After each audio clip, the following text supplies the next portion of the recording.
Brenda Ángel Barrera, de Chimalhuacán, Estado de México, 26 años. Soy profesora de primero de primaria y no encuentro las palabras para explicarles a los niños lo que pasó el 2 de octubre, ya que les tenemos que platicar sobre eso.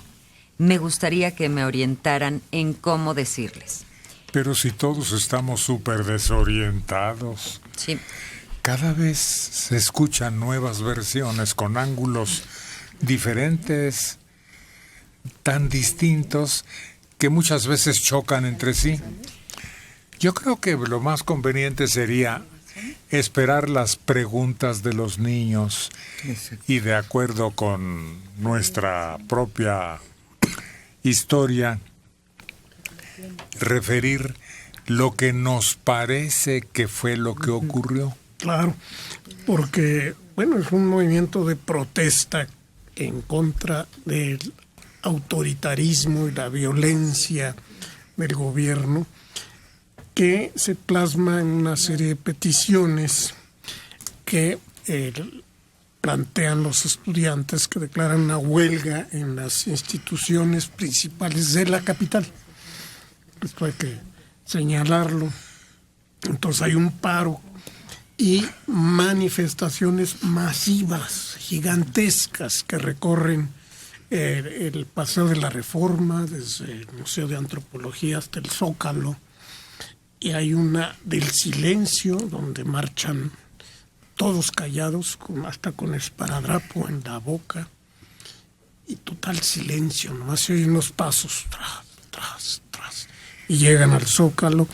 Otras que son jubilosas, otras que son muy estridentes, y luego el gobierno empieza a reprimir. Primero, al hacerle el homenaje a la bandera, porque la sustituyeron con un lienzo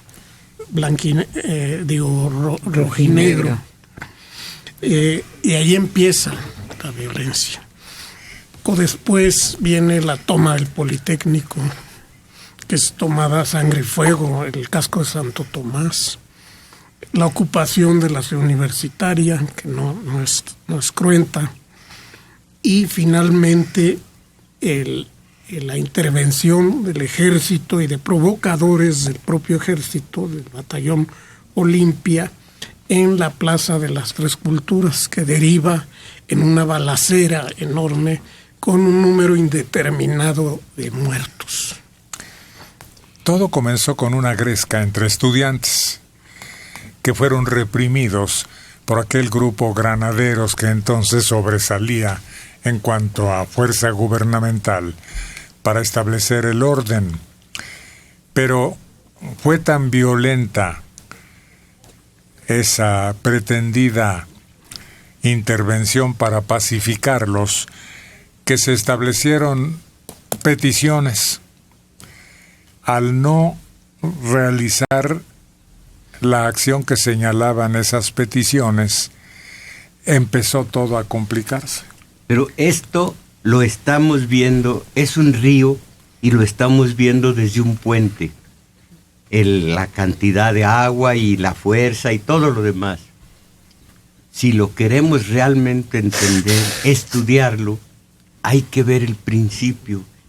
Primero eran unas pequeñas fuentes de agua viva, cómo se fueron incrementando y cómo a la altura de todo el vigor, la fuerza social que explotó en esas manifestaciones, viene desde hace mucho.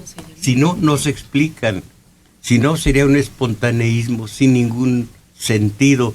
De pronto se les metió la loquera de manifestarse. Tenemos que ver el papel de la UNAM. Pero un momento, esto no sería la respuesta a la maestra. Primaria. No sería la maestra. Digo, no sería la respuesta, porque viene de muy lejos. Tendríamos que explicar lo que ocurrió, por qué ocurrió lo de los ferrocarrileros, de los maestros, de los médicos, de los electricistas, de los pensionados. por qué vinieron esas manifestaciones y cómo fueron alimentando el río que explotó en el 2 de octubre. Pero esto es difícil. No, porque son niños.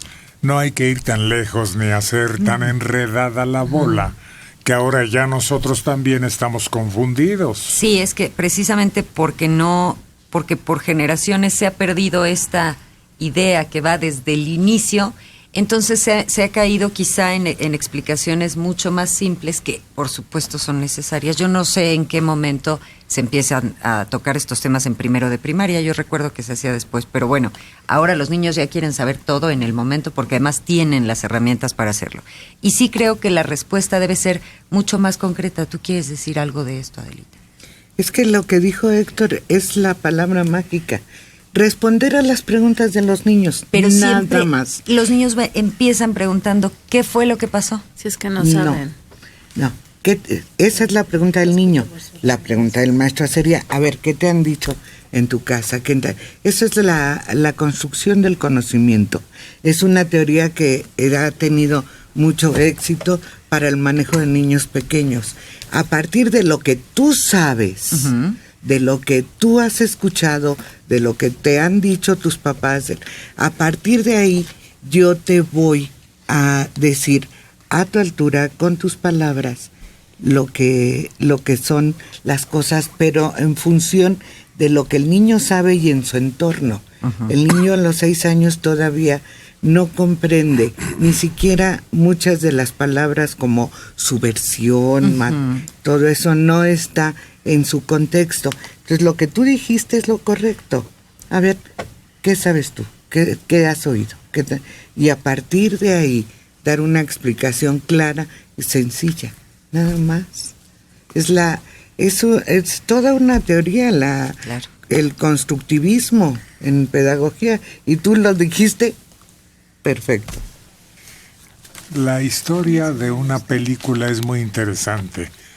La película es Rojo Amanecer.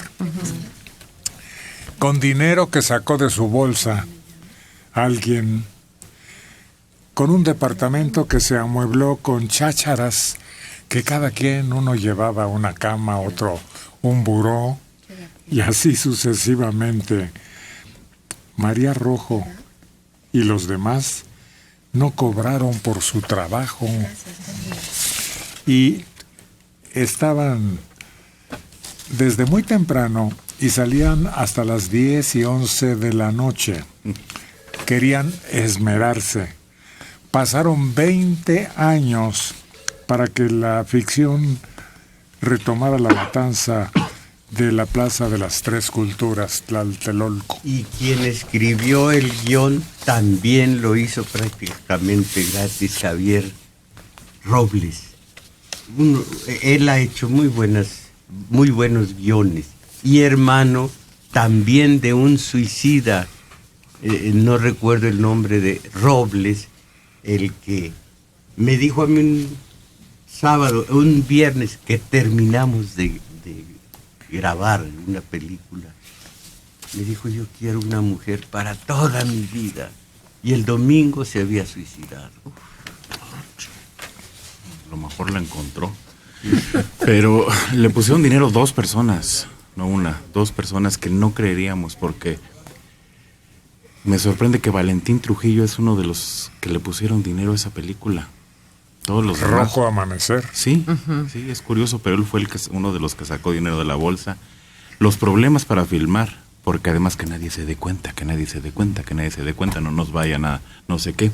La entregan, la terminan con el esfuerzo que implica editar, filmar, procesar, bla, bla, bla. La entregan y les dicen: no, córtenle el final. Le cortan el final, lo cambian el final, y de todos modos le dicen: ahorita la ponemos, la vamos a dejar aquí y espérenme tantito. Y fue Salinas, dijo: esto no me gusta, esto no está bien. Y me decía a una de las actrices de la película, lo doloroso era ver cómo se estaba mutilando Rojo Amanecer. Sin embargo, pues cumplió su cometido. Bueno, Salinas la presentó, a final de cuentas. Salinas fue el que la saca, porque la película se hubiera quedado ahí si no llega Salinas. Entonces, no es solo la política. Para pasar estas películas, muchos empresarios importantes decían, no va. Rosa Blanca, ustedes se acuerdan, duró enlatada décadas.